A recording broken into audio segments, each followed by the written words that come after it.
অন্নপূর্ণা যোজনা 2026 এর ফর্ম প্রকাশিত হলো। অন্নপূর্ণা যোজনার ক্ষেত্রে যদি ফর্ম ভরতে হবে, সেটার পারিবারিক তথ্য সংগ্রহের ফর্ম এখানে দেওয়া রয়েছে। মোটমাট 11টি থেকে 12টির বেশি পেজ রয়েছে এখানে। আমরা দেখে নেব কীভাবে কী করতে হবে। আমরা প্রথমে একটু অন্নপূর্ণা যোজনা সম্বন্ধে একটু ডিটেলস জেনে নিই, তারপরে কীভাবে ফর্ম ফিল আপ করতে হবে আমরা দেখে নেব। অন্নপূর্ণা যোজনা 2026। অন্নপূর্ণা যোজনার আবেদন প্রক্রিয়া অনলাইন ও অফলাইন দুই মাধ্যমেই মোট 90 দিন ধরে চলবে। যারা 2রা জুনের মধ্যে অন্নপূর্ণা যোজনার ফর্ম পূরণ করবেন, তারা জুন মাস থেকেই প্রকল্পের আর্থিক সুবিধা পেতে পারেন।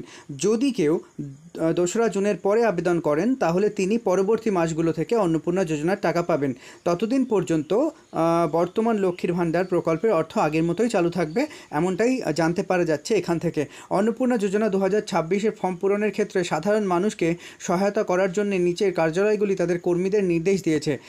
কার্যালয়গুলি কোনগুলি, অর্থাৎ কোন কোন জায়গা থেকে অন্নপূর্ণা যোজনার ফর্ম ফিল আপ করলে তার সহায়তা পাওয়া যাবে, সেটা হচ্ছে নাম্বার 1 বিধায়ক কার্যালয়, অর্থাৎ এমএলএর দপ্তর সাহায্য করবে। 2 নম্বরে রয়েছে ব্লক অফিস, আর 3 নম্বরে রয়েছে পৌরসভা, 4 নম্বরে পঞ্চায়েত অফিস। অর্থাৎ এই অফিসগুলো থেকেও ফর্ম ফিল আপের সময় সুবিধা পাওয়া যেতে পারে। এরপরে যদি আমরা দেখি, আবেদন করার জন্য সাধারণত এই কাগজগুলি প্রয়োজন। 1 নম্বরে লাগছে আধার কার্ড, 2 নম্বরে লাগছে ভোটার আইডি কার্ড, 3 নম্বরে লাগছে ব্যাংকের পাস বইয়ের কপি, 4 নম্বরে লাগছে রেশন কার্ড এবং 5 নম্বর লাগছে পাসপোর্ট সাইজ ছবি, রিসেন্ট বা বর্তমান তোলা। আর 3 নম্বরে ব্যাংকের পাসবইয়ের ক্ষেত্রে অ্যাকাউন্টটি, অর্থাৎ ব্যাংক অ্যাকাউন্টটি অবশ্যই আধারের সাথে লিঙ্ক করা থাকতে হবে, এমনটাই জানতে পারা যাচ্ছে। এরপরে যদি দেখি আমরা কারা কারা অন্নপূর্ণার সুবিধে পাবেন না। অন্নপূর্ণার যারা নাম্বার 1-এ যারা আয়কর প্রদান করেন, অর্থাৎ যারা ইনকাম ট্যাক্স দেন, তারা অন্নপূর্ণার সুবিধা পাবেন না। আর 2 নম্বরে লেখা রয়েছে যে সরকারি বা আধা সরকারি চাকরিজীবী, যারা সরকারি চাকরি করেন এমন কেউ পাবেন না। আধা সরকারি চাকরিজীবী, অর্থাৎ যারা এমন কোনো কোম্পানি বা এমন কোনো ক্ষেত্রে সেক্টরের সাথে যুক্ত যেখানে সরকারের সঙ্গে লিঙ্ক আপ, সেরকম জায়গায় যারা চাকরি করেন, তাদের ক্ষেত্রে এই অন্নপূর্ণার সুবিধা তারা পাবেন না। সরকারি নির্দেশিকা অনুযায়ী যোগ্য আবেদনকারীরা এই প্রকল্পে সুবিধা পাবেন। এবার আমরা দেখব যে কিভাবে আমরা ফর্ম ফিল আপ করতে পারি আর ফর্মে কী কী জানতে চাওয়া হয়েছে। মোটমাট 11 থেকে 12টা পেজ রয়েছে এখানে। এই 11 থেকে 12টা পেজের মধ্যে গুরুত্বপূর্ণ তথ্যগুলোই এখানে জানতে চাওয়া হয়েছে। প্রথমে আমরা যদি দেখি অন্নপূর্ণার পারিবারিক তথ্যের পারিবারিক পরিচয়। আর আমরা এই যে মাঝখানে যে বক্সটা রয়েছে, এই মাঝখানের বক্সগুলোতে আমরা লিখে নেব। আর পাশে নির্দেশিকা রয়েছে, সেটা কি, যদি কোনো বক্স থাকে, যেমন পুরুষ, মহিলা, অন্যান্য এদের ক্ষেত্রে যে বক্স আছে, ওই বক্সে টিক মারতে হবে। 1 নম্বর যেটা জানতে চাওয়া হয়েছে, পরিবারের প্রধানের নাম, HOF, অর্থাৎ হেড অফ দ্য ফ্যামিলি। পুরো নাম লিখতে হবে, আধার অনুযায়ী লিখতে হবে, অর্থাৎ আধার কার্ডের যে নাম রয়েছে সেই অনুযায়ী নামটা লিখতে হবে। 2 নম্বরে জানতে চাওয়া হয়েছে জন্ম তারিখ, দিন, মাস, বছর, এই ফরম্যাটে, অর্থাৎ প্রথমে দিন বসাতে হবে, তারপরে মাস, তারপরে বছর, এই ফরম্যাটে জন্ম তারিখ বসাতে হবে। 3 নম্বরে রয়েছে পরিবারের প্রধান তিনি পুরুষ না মহিলা, সেই পুরুষ যদি হন তাহলে পুরুষের বক্সে টিক করতে হবে, মহিলা যদি হন তাহলে মহিলা বক্সে টিক করতে হবে। অ্যাকচুয়ালি অন্নপূর্ণা যোজনা সাধারণত মহিলাদের ক্ষেত্রেই এটা অ্যাপ্লিকেবল, তাই জন্য মহিলাদের বক্সটাকে টিক করে দিতে হবে। আর পরিবারের প্রধানের আধার নাম্বার, পরিবারের হেড যিনি, তার পরিবারের প্রধানের আধার নাম্বার হচ্ছে যিনি হেড ফ্যামিলির, তার আধার নাম্বার দিতে হবে। আর 3 নম্বর যে পয়েন্টটা, সেটা হচ্ছে পরিবারের প্রধান মানে পরিবারের যে হেড, তিনি কি পুরুষ না মহিলা, সেটা ঠিক করতে হবে এখানে। আর ডিজিটাল রেশন কার্ডের পারিবারিক আইডি যদি থাকে, তাহলে আমাদের এইখানে বসাতে হবে পাশের বক্সে। 6 নম্বরে রয়েছে পরিবারের সদস্য সংখ্যা কজন, শুধু সংখ্যা লিখতে হবে। যদি কারো পরিবারে 10 জন থাকে তো 10 লিখলে চলবে, কারো পরিবারে যতজন মেম্বার সেই সংখ্যাটা লিখে দিলেই চলবে। ঠিকানা, স্থায়ী ঠিকানাটা দিতে হবে। যোগাযোগ নম্বর 8 নম্বরে লেখা রয়েছে, অর্থাৎ ফোন নম্বর, বিশেষত পরিবারের প্রধানের আধার নং, সংযুক্ত মোবাইল, অর্থাৎ যে মোবাইলটা আধার কার্ডে সংযোগ করা আছে সেই রকম একটা মোবাইল নাম্বার দিতে হবে। নাম ও জন্ম তারিখ, লিঙ্গ, পরিবারের প্রধানের সঙ্গে সম্পর্ক, আধার নং দিতে হবে। অন্নপূর্ণা যোজনার জন্য আবেদন করা হচ্ছে হ্যাঁ অথবা হ্যাঁ, এরকম এটা নির্দেশিকা। বয়স 5 বছরের কম হলে আধারে NA চিহ্নিত করতে হবে, যদি পরিবারের কোনো সদস্য থাকে সেই সমস্ত সদস্যদের। তো সদস্য 1 তার নাম, জন্ম তারিখ, লিঙ্গ, পরিবারের প্রধানের সঙ্গে সম্পর্ক এবং নং 2 সদস্য 2 নম্বরেও একই নাম, জন্ম জন্ম তারিখ ও লিঙ্গ লিখতে হবে। অর্থাৎ নাম, জন্ম তারিখ, লিঙ্গ, পরিবারের প্রধানের সঙ্গে সম্পর্ক, আধার নং, পরিবারের সকল সদস্যের এখানে দিতে হবে। আমরা যদি চলে যাই এরপর 2 নম্বর পেজে চলে যাব। 2 নম্বর পেজে পরিবারের 5 জন সদস্যের নাম এখানে দেওয়া যাচ্ছে, 5 জন সর্বোচ্চ সদস্যের নাম দেওয়া যাচ্ছে।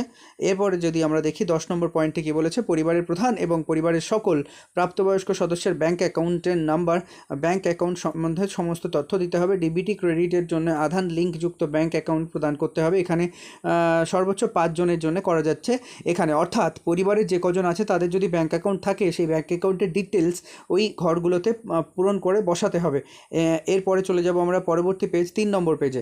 3 নম্বর পেজে দেখা যাচ্ছে 11 নম্বর যেটা এপিক HOF অর্থাৎ হেড অফ দ্য ফ্যামিলি এবং সকল প্রাপ্তবয়স্ক সদস্য ভোটার তালিকায় অংশগ্রহণ সহ এরকম 5 জন সদস্য যারা ভোট দিতে পারে তাদের এপিক নাম্বার অর্থাৎ ভোটার আইডি কার্ডের নাম্বার এবং বিধানসভার ক্ষেত্রেও অংশ নাম্বার দিতে হবে এখানে। আর 12 নম্বরে রয়েছে বিভাগ, তারা কেমন বিভাগ, তারা ওই SC ST OBC কি PWD এরকম কিনা সেগুলো দিতে হবে 12 নম্বর তথ্যে।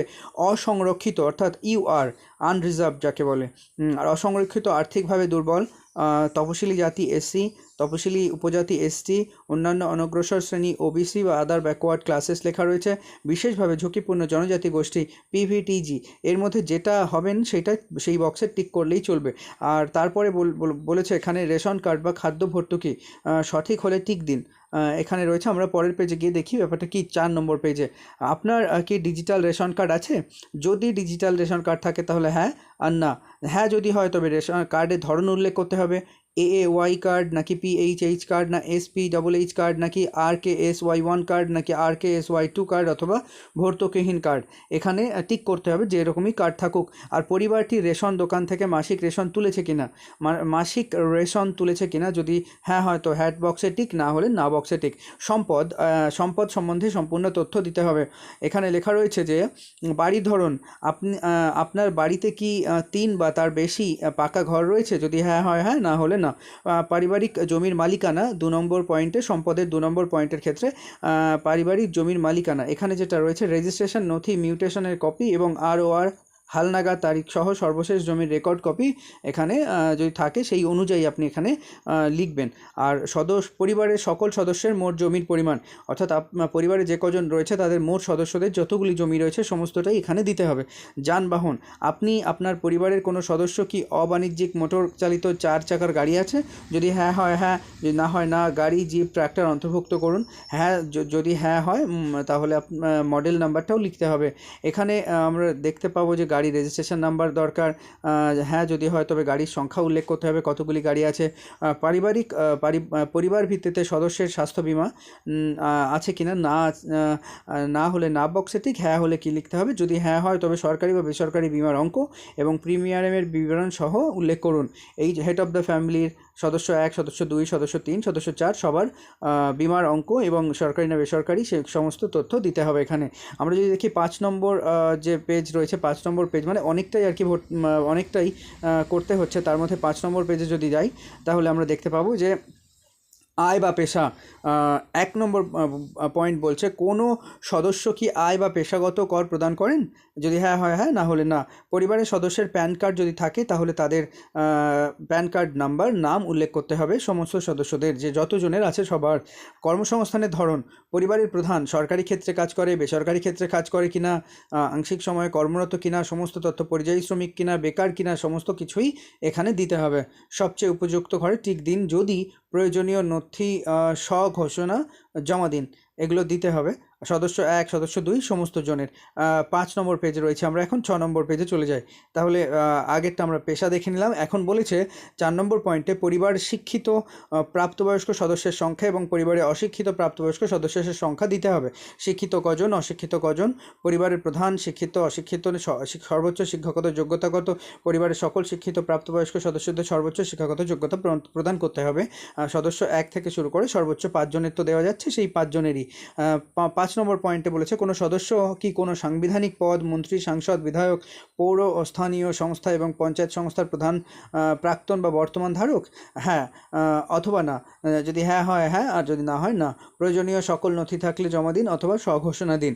যিনি, অর্থাৎ নিজেই লিখে দিন সেটা, যিনি এই পদে রয়েছেন তার সদস্য নং দিতে হবে। তারপর 6 নম্বরে বলেছে কোনো সদস্য কি সরকারি পেনশনভোগী? হ্যাঁ হলে হ্যাঁ, না হলে না। যিনি সরকারি পেনশনভোগী তার সদস্য নং, মানে যিনি সরকারি পেনশনভোগী তার সদস্য নং দিতে হবে।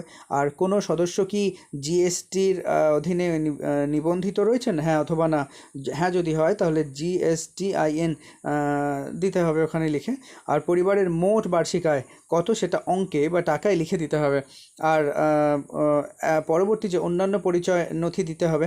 CAA আবেদন এর বর্তমান অবস্থা যদি থাকে, পরিবারের প্রধান প্রযোজ্য নয়, পরিবারের প্রধানের ক্ষেত্রে আবেদন করা হয়েছে, যদি হ্যাঁ হয় আবেদন নম্বর দিতে হবে, ইস্যু করা হয়েছে, যদি হ্যাঁ হয় সার্টিফিকেট নাম্বার দিতে হবে।